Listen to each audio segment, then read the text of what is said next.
Okay, so since we have all of our panelists here, I think we should get started. Hi everyone, thank you so much for joining. And my name is Agudemo Borchigan. I am currently a postdoc at the University of Wisconsin-Madison, and I am also a Sparrow representative from ARO Diversity and Minority Affairs Committee. So today we are hosting a very special coffee hour. We have never done this before, but I think it's going to be really handy and useful. We all know that ARO it's a very large conference and it could be overwhelming to really navigate through all the sessions, especially figuring out what special sessions to attend to.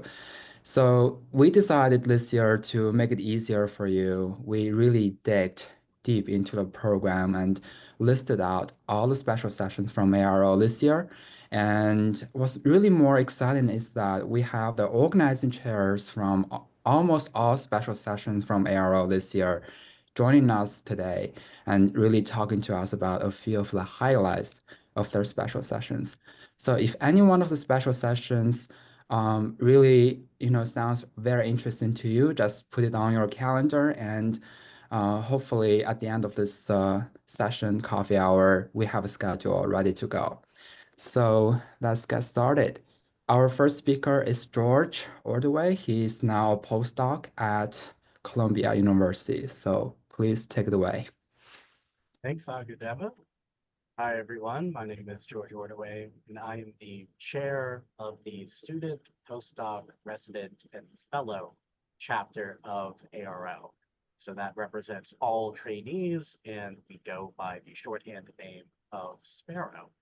And one of our major initiatives is to organize professional development sessions and mentoring sessions for trainees in careers in academia, careers in industry, topics like work-life balance and grant writing, and sort of effective presentation of your science and data. And since there is so much going on at ARO this year, all of those special sessions are occurring virtually before the actual in-person meeting, and they're occurring next week. And so that's quite exciting. There will be two sessions on Tuesday, February 4th, um, and two sessions on Thursday, February 6th. And in addition to those sessions, Sparrow is also involved in organizing some of the socials that occur during the midwinter meeting. So I wanted to briefly talk about those as well, because they occur throughout the meeting and across the multiple days. I'll post the full list at the chat as well, where Saturday there is, in collaboration with the program committee, a poster blitz where you can get a sense of both student, postdoc, and residence posters in the form of rapid fire 3-minute presentations. Saturday night, there's a social reception for all trainees because all students and postdocs and residents are automatically part of Sparrow. So you are all invited to the Sparrow reception, as is the medical residents and all those involved. Sunday, we have a mentorship meet and greet, which is part of a year-long initiative where we match trainees with professors and faculty members. Sunday night after that is the LGBTQIA plus social. And lastly, if the initiatives at Sparrow are involved in interest in, um, Tuesday at 6:15 is the Sparrow Town Hall, where I'll go into more detail about the steering committee for Sparrow and what goes into the organization of these sessions and initiatives that ARO really gives a lot of responsibility and autonomy to their trainees. So I'm very much looking forward to everything that we have to offer at the midwinter meeting. And if you have any questions about what can I as a trainee do in the ARO community, don't hesitate to reach out to me. Thank you.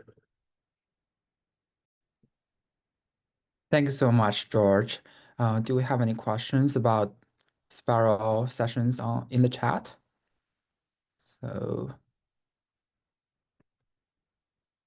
yeah, so I do have a comment from Sunil Puria about Presidential Symposium. We're actually going to introduce this symposium today as well. So our next speaker is Joshua Orvis, and he is now an engineer and adjunct professor at Johns Hopkins, and he's going to introduce Gear session happening on Friday, I think. Yeah, All right. hi, everyone. So Yes, Joshua, I am going to just move forward the slides and just let me know when I should do that. sure. All right.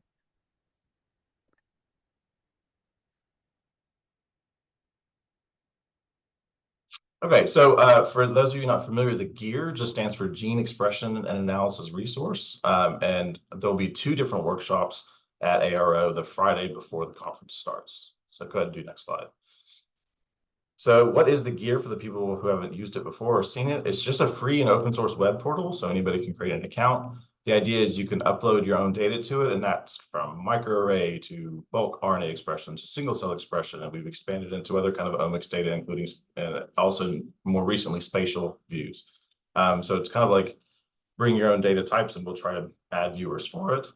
You can also perform analysis using the portal. So if you don't have a strong R or Python or something background, you can use the interface to go from like count files and then forward. It's used as a data viewer, and I'll show a little bit more about that.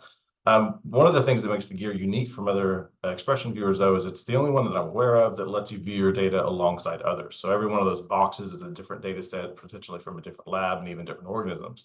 So you can like lay your data alongside others and do comparisons. We currently have over 2,500 registered users. So it's a pretty active website that runs in the cloud, so we can sort of scale it up and down. Next slide. So just a typical life cycle of like how you would use the Gear as researchers. You can prepare your data beforehand. That can just be counts files from like Cell Ranger, or you can even run your own analyses and upload those too. You can upload privately into the Gear so that not the whole public doesn't see it initially. While you work out your data, do comparisons, do your research. You can create lots of different visualizations to see your data in lots of different ways. You can use the platform to perform analysis, like I said. And then when you're ready, when you have it looking like you want and everything else, you can submit your manuscript, and Gear provides a little permalink. So you can include this permalink in your manuscript, and the reviewers can see your data privately and show what you've been working on. And then that sort of makes Gear become a primary data viewer. And once your manuscript is hopefully accepted, you can make your data sets public, and then the rest of the world can see them also. Go ahead, next one. What some of those visualizations look like. You can customize them as much as you like. We try to make them where they would be like the figures you could put in your paper. They have both single and multi-gene displays. So you can go to this Gear and search for, like, just show me this one gene, or you can put in 20 genes and get multi-gene displays like heat maps and things like that that are appropriate for more than one gene. Next slide. If it's not a gene-centric point you're interested in, but rather you want to see what data are in the Gear for you to search for, there's a dataset explorer. It currently has over 1,200 data sets that we've pulled from literature or users have uploaded. And you can browse that sort of like you would shopping on Amazon. You can sort by different factors. You can filter on organism, filter on data set type, and then you can use those and build your own collection of data sets that you're interested in seeing all together at one time. Next one. And then there's a lot of different tools available on the platform. So from the single cell workbench, which starts with a new raw data set and steps you through all the steps of doing computational analysis that's similar to like a Seurat type pipeline, but you don't have to know programming, to simple data set comparisons. You can look at within your data set 2 different conditions and see which genes are differentially expressed and highlight those, including a newer projection tool, which is a much more advanced. You can take data sets and patterns and that are visible in one data set and project those patterns into another data set or one or more at the same time and see them, how they correspond. Next one. So our workshops, we have 2 different ones, one for beginners and one for advanced. The way that it's organized, they're happening at the same time, which is less than ideal, but we also, so they'll both be from 7 to 9 at the Ocean Ballroom. There's 2 different room sections, I think 1 through 4, and then 4 through 8 or something. But the beginner topic covers just basic gear usage, how to create your account, how to do expression searches, how to search for data sets, and then how to use some of the tools like comparison tool and workbench. The advanced course is quite a bit more involved in terms of uploading your own data sets, creating these data set collections, creating your own displays, creating gene lists that are stored and you can use throughout the site, that more complex transfer learning, projection analysis that's new, and both will have this competition we're calling Gear Olympics, where you can have, use the platform and get prizes at our booth. Next slide, almost done. And again, we have a booth throughout all of ARR also. So we're booth number 16, it's just inside the poster room, but we'll have 2 people there all the time, like with a TV to do demos and laptops. We can serve as a help desk if you use the gear, we can do live demos, help you load your data set, and of course, there's free stuff. And you can do next slide, but this is the team, but that's it for me. Hopefully I'm under time.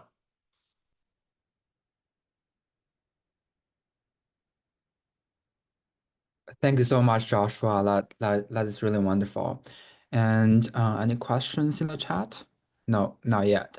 So the next speaker is Lena Ress, and she's a professor at Oregon Health and Science University. Lena, please take it away. Okay, so this is just going to be a brief description of the symposium. It's a memorial for Eric Young, who was at Johns Hopkins and passed away actually on the first day of ARO last year. And so we, his former students and postdocs, we got together to organize this memorial symposium for him. And just kind of a brief overview. It talks of, we'll start with an introduction about his overall contributions. And he was an integral part of ARO for many years. He was a winner of the Award of Merit, and he started the Journal of the Association for Research in Otolaryngology, for instance. So the symposium is going to talk about the work by his trainees and collaborators, including Mike Hines and Ian Bruce, talking about the work with auditory nerve and acoustic trauma, and actually even the original work with Murray Sachs, where they established the coding of the auditory nerve. And then Laura Carney will talk about, from an outsider perspective, his contribution to the field and modeling, auditory nerve models. And then Ellie Narkin and Joe Spiro will talk about his work in the cochlear nucleus. So he's basically progressed all the way from the cochlea, the auditory nerve, to cortex. So the later work will be, I will talk about some of my work in cochlear nucleus, and then Patrick Knoll also with multisensory integration, and then ending with some talk by an international, outsider again, Alan Palmer. And one thing I want to highlight is that he contributed in many areas, and I think it's worth it for students to attend to be familiar with what contributed to the field. And also, kind of a relevance to the recent political events, we also established a memorial fund for students with hearing loss. And just wanted to share about that. That would be independent of politics, and it will fund initiatives related for people with hearing loss. Thank you. Thank you, Lena. That's really great.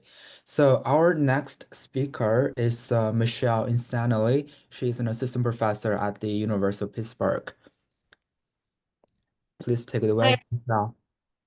Hi, everyone. So as a member of the Diversity and Minority Affairs Committee, I'm really excited to share that we'll be hosting a special session at ARO on Sunday, February 23rd from 3 to 5 p.m. And the session is called Making History, Celebrating Black Scientists in Otolaryngology.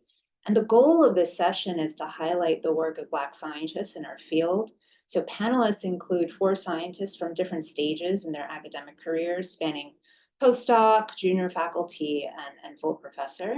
In addition, their work encompasses the entire auditory system, from the auditory periphery to the cortex. So you'll get a cross-sectional view, both in research themes and career paths. We'll have 4 speakers from leaders in the field, including Brandy Morris-Verdone, a postdoc from Johns Hopkins University studying the vestibular system. Nicholas Francis, an assistant professor from the University of Maryland studying auditory perception and cognition in mice. Andrea McQuaid, who's an assistant professor from the University of New Mexico studying mechanosensory hair cells in zebrafish. And Ambrose Wongum, who's a professor from Johns Hopkins studying the genetics of hearing loss. So we've asked the panelists to describe their research in the context of their career trajectories, including pivotal moments, key decisions, and challenges that they've encountered. So these will be talks that incorporate both scientific discoveries and the scientific journeys experienced by the panelists. And we'll then have a 12-minute panel discussion, and we'll close with a mixer where we're going to serve food and beverages, and you can interact with the panelists and organizers. So it should be a lot of fun, and I hope to see you all there. Thank you, Michelle. That was great. So our next speaker is Laura Dressback. She's a professor at San Diego State University. Laura, please take it away. Hi, thank you very much for having me. Like Lena, the session that I am co-moderating is going to be honoring the contributions of Brenda Lonesberry Martin, who unfortunately did pass away early September. My co-moderators are Jonathan Siegel from Northwestern and Gayla Poling from NIH. And in this symposium, we would really like to honor all the work that Brenda and her team have done, spanning more than 40 years. She was foundational in developing physiological measures of auditory function, and her research interests included early detection of hearing loss using physiologic measures, basic mechanisms of noise-induced hearing loss, the role of cochlear efferent system in protecting the ear from noise damage, and cochlear plasticity.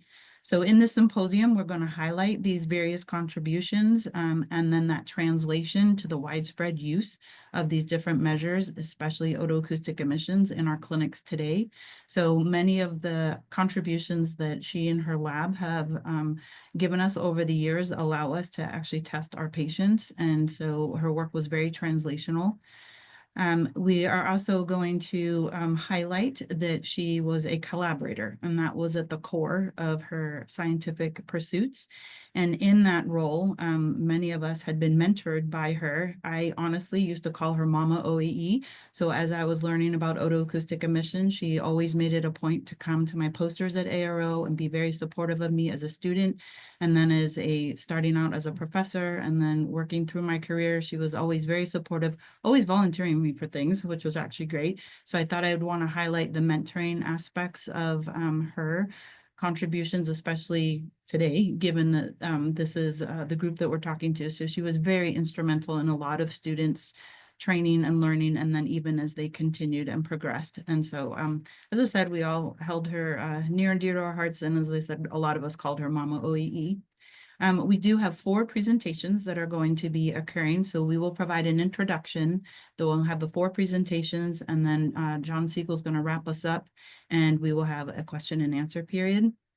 So those 4 presenters is, so we've got Bard Stagner, who contributed with all of probably about 40 years of this work with Brenda and Glenn. And so he's going to review that groundbreaking research specifically related to OEEs. He's then going to end with some more current work. I actually got to see a preview of this, and I really enjoyed his presentation, so I'm very excited about it.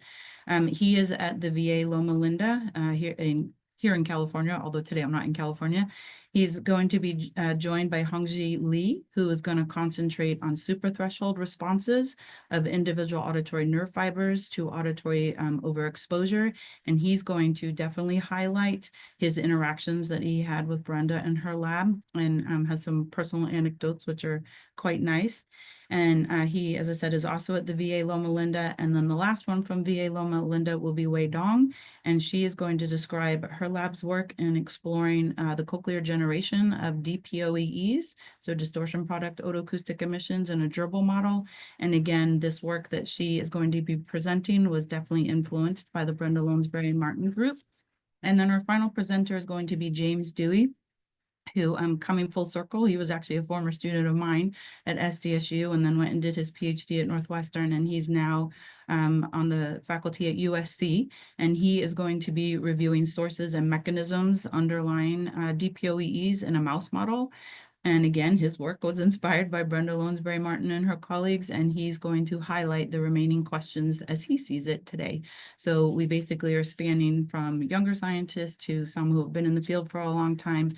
And again, just paying our tributes to a very dear friend.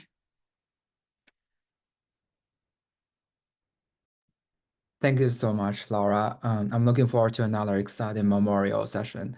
So our next speaker is Brandon Cox. She's a professor at SIU School of Medicine. Brandon, please take it away. Thank you very much. For those of you who don't know me, I am actually the program chair for ARO this year. So before I speak about the short course, I just wanted to highlight one alteration or change to how we've scheduled the sessions this year. We are trying a model where there is a 1 hour lunch and a 1.5 hour dedicated poster time where there's no concurrent scientific sessions happening during those 2.5 hours. The afternoon scientific talks, podium, symposia, et cetera, will start a little bit later, about 2:30. But the idea is to really give everybody enough time to have a business lunch, networking with colleagues, and spending ample time with the posters instead of rushing from one thing to the next. So this is something that AR did many, many years ago when it was a much smaller organization, and we're trying to bring it back and see how it goes. And then I'm here today to talk about the short course. So this is something that the program chair added a couple years ago. And in the past, it's been focused on transcriptomics in some shape or form. This year, we decided to switch gears towards artificial intelligence.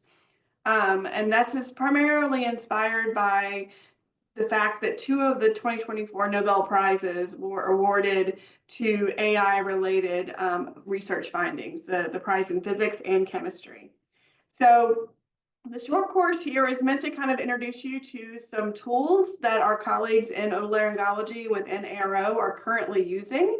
We have Marcos Sotomayor from the University of Chicago, who's talking about using AlphaFold, which is a AI system to predict protein structure.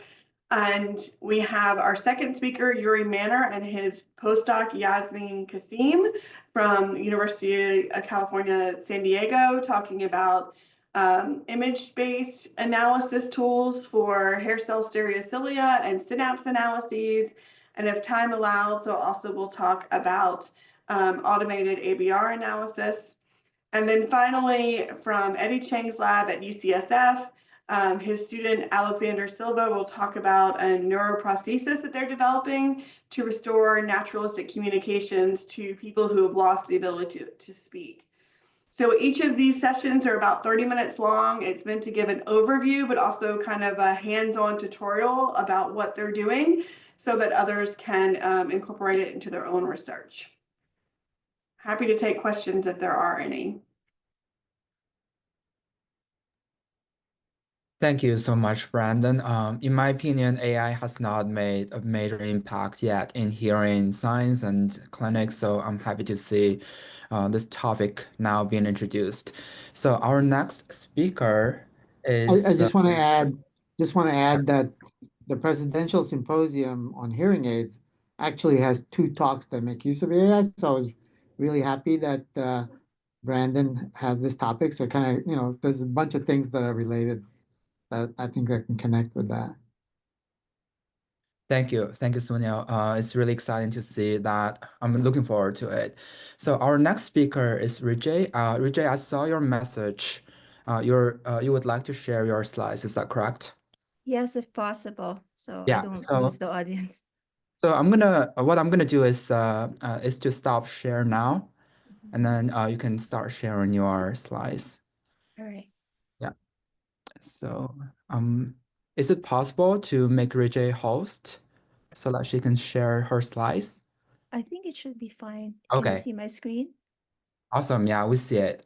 Okay, so this is in PDF. Well, thank you so much for inviting me here and talk a little bit more about COMMEND, which means Cross-Disciplinary Otitis Media Mentoring Network towards Diversity. And as I discuss this, you'll probably see that we copied some of your playbook in ARO because you've been doing so well in terms of mentoring, and we thought that we can learn from your examples.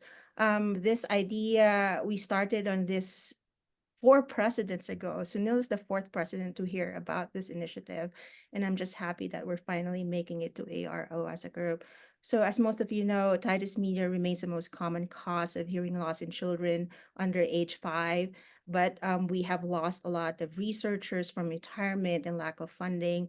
And so we tried to get funding through a new initiative from NIDCD on R25, and we started last March.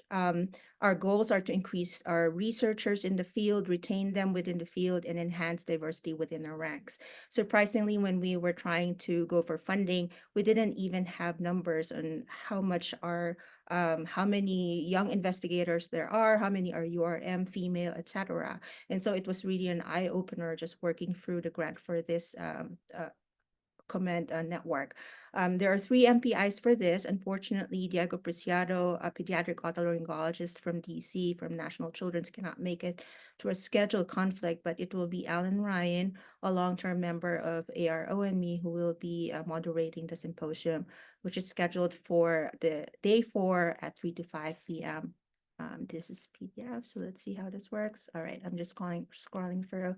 So for the network, we started our academic year in July, and we recruited 14 mentees. Out of the 14, 8 will be participating in the symposium.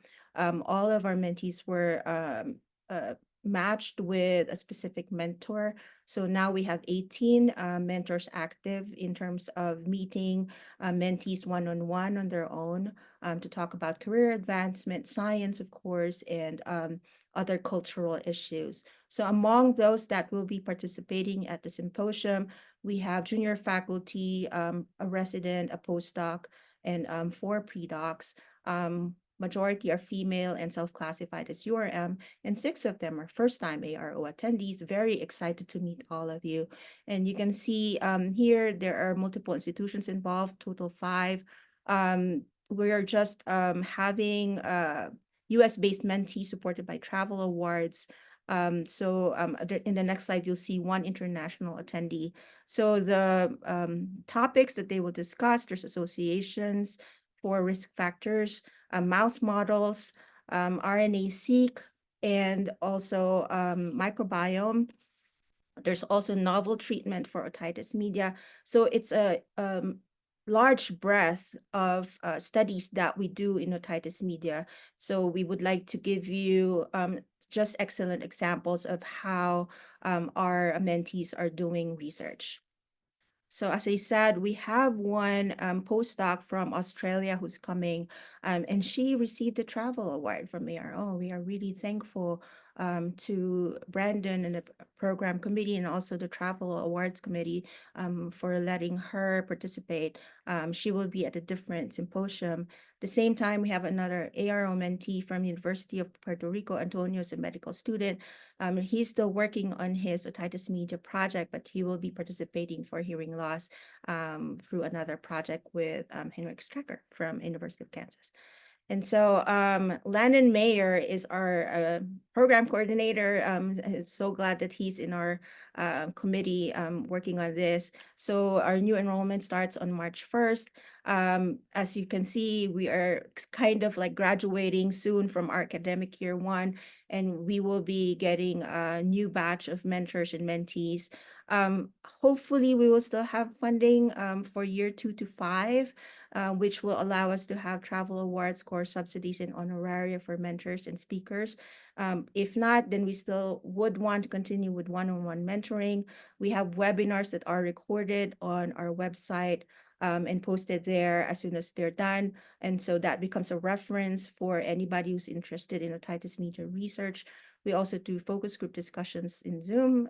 This is something that Sparrow has been doing for many, many years, and we've been adapting the same. So we have an International Society for Otitis Media meeting.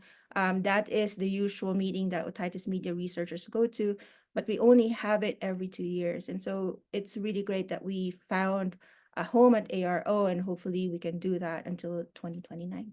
Yeah, so just check our website, and you can email me or Landon if you have any questions. I'll stop share. Thank you so much, Reggie. So I'm going to start sharing again. Just a moment. All right. So yeah, I just realized I didn't fully introduce Reggie. Reggie Lane Santos Cortez is an associate professor at the University of Colorado Anschutz Medical Campus. Thank you so much, Reggie. So our next speaker is Jarnail Singh. He's a staff scientist at SIU School of Medicine. Jarnail is actually co-moderating today, and he's a colleague of mine working together on this ARO Diversity and Minority Affairs Committee, and then also specifically on this coffee hour. So we thought Sunil was not going to be able to join us today, so. And that's why we decided to have Jarnail to introduce the presidential symposium. Maybe you can work together, talk about it. Yeah, whatever, however it works best. I think I will ask Dr. Puria to shed more light on these sessions because he's here. You go for it, and I'll just add comments. Okay. Missing. Yeah. It's okay. Hi, everyone. Thanks My for name is doing it. Jarnail Singh, and in addition to these special sessions discussed here so far, we have one more exciting and important session at ARO, that is Presidential Symposium, being chaired by Dr. Sunil Puria from Harvard. And here we have a list of 6 speakers who are going to talk about development and future of hearing aids. And first speaker going to talk about historical perspectives of design and development of hearing aids, right from the time of Thomas Edison in late 1900s, and how he developed different models of hearing aids and planned and tested. And second speaker, Brian Murray from Cambridge University, is going to talk about the key challenges that are being faced while using these hearing aids and how can it be improved, particularly how can we avoid occlusion effect for hearing aid users.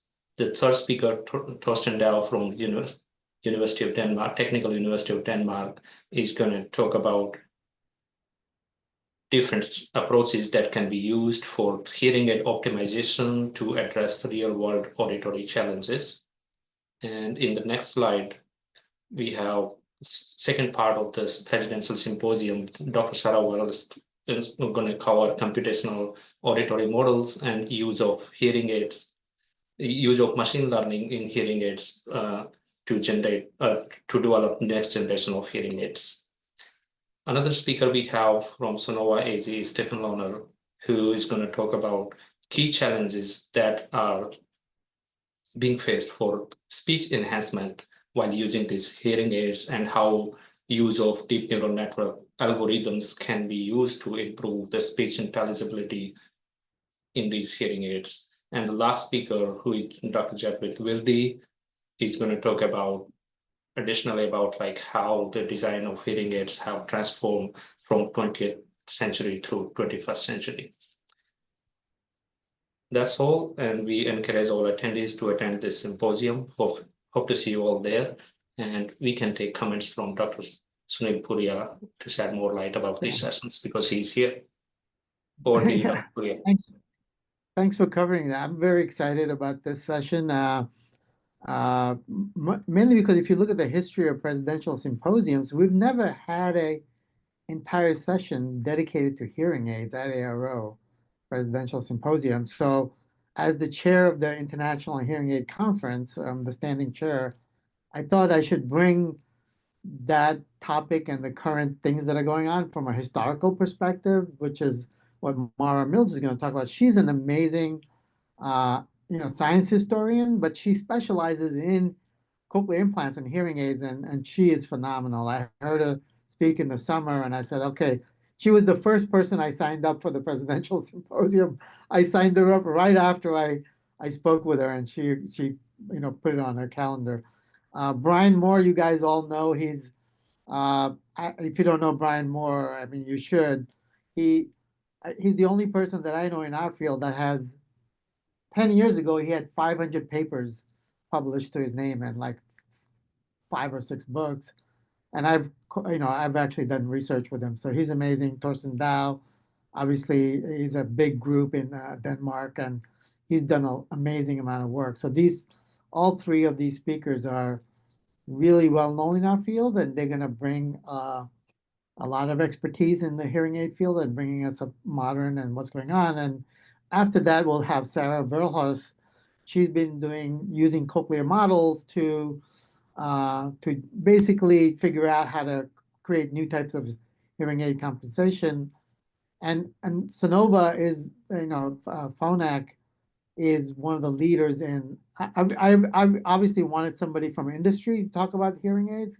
Hearing aids, I don't know if you know this, but hearing aids are the most widely known devices in our field. Obviously, I mean, there's cochlear implant, but the hearing aid field is like $15 billion big, right? That's how big it is. And, millions of people use them. And there's 5 or 6 major companies, and Sonova is one of them.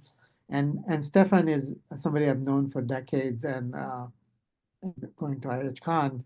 And their new device is really phenomenal. So I wanted to kind of bring that to our audience, just, because when we teach classes and talk about, everything we talk about, hearing aids is certainly one of them. And so bringing everybody up to date on that. And of course, I wanted to have somebody who's hearing impaired, and from a hearing impaired person's perspective, Jaypreet has written a book on hearing and how hearing aids impact how we think about hearing, but also how we think about hearing impaired people. And she herself is, has an impairment. And so I'm excited about her talk as well. So going from the historical perspective from the very beginning to what the future looks like. Just one caveat is that she did email me that she had some family issues. So hopefully she can come in person. If not, maybe send us a recording. But I listen to how she's very excited about this program. So hopefully, please put the word out. I know it's a new topic. Many of us work in physiology and gene therapy, and maybe willing to say, oh well, do I really need to go to that? And you really, please encourage people to attend this very special session. I'm happy to take questions. Thank you so much, Sunil. So with Sunil joining us, yeah, please go ahead.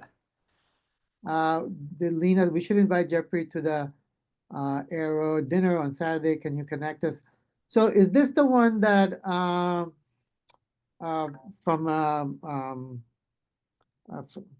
Tilak? Are you guys organizing that with Tilak? Yes, Tilak organized it, and it's for the hearing impaired ARO attendees, and I think it would be terrific if she wanted to join us. Yeah, so we have invited her. I think he actually knew of her even before I did, and he even suggested her for a speaker. So certainly he connected with me about that. I said, yeah, please invite her. And so she'll be there. If she's there in person, she'll certainly come to that dinner. Okay, great. So that's good to hear the Tilak's already on top of it. Yeah, for sure. Well, that's really wonderful. And with Sunil joining us, actually, we have the organizing chairs from all like special sessions from ARO joining us today, and you really walked us through all the special sessions. So I hope you have your schedule figured out for ARO and ready to go. So if there's no further question, I think we can adjourn the meeting for today. I just want to make one quick comment as program chair. Those of you, or many of you probably have seen that the HHS, which includes NIH, and the VA have been placed on a travel ban, and we're not really sure when or if that's going to be lifted before ARO. So just want to let you know that we are in the process of modifying the schedule slightly, Anyone who is an NIH employee or VA employee is going to be shifted to the last talk in that session. Hopefully they can still come. If not, hopefully they can provide a pre-recorded talk, but in the worst case scenario, the session would just end early instead of having a gap in the middle. So we're in the process of communicating that to each of the speakers.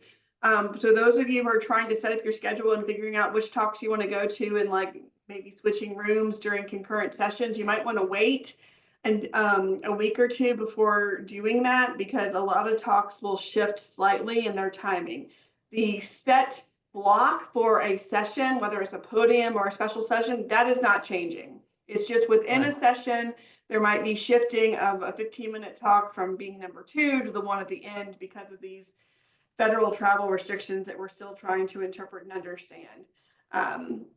We are going to communicate this to everyone, but since you all are here talking about planning the meeting, I just thought I would give you a heads up. And Brandon, thanks for bringing that up. I think we concluded that there were about 5 to 7 talks in that category, 5 from NIH and a couple from the VA.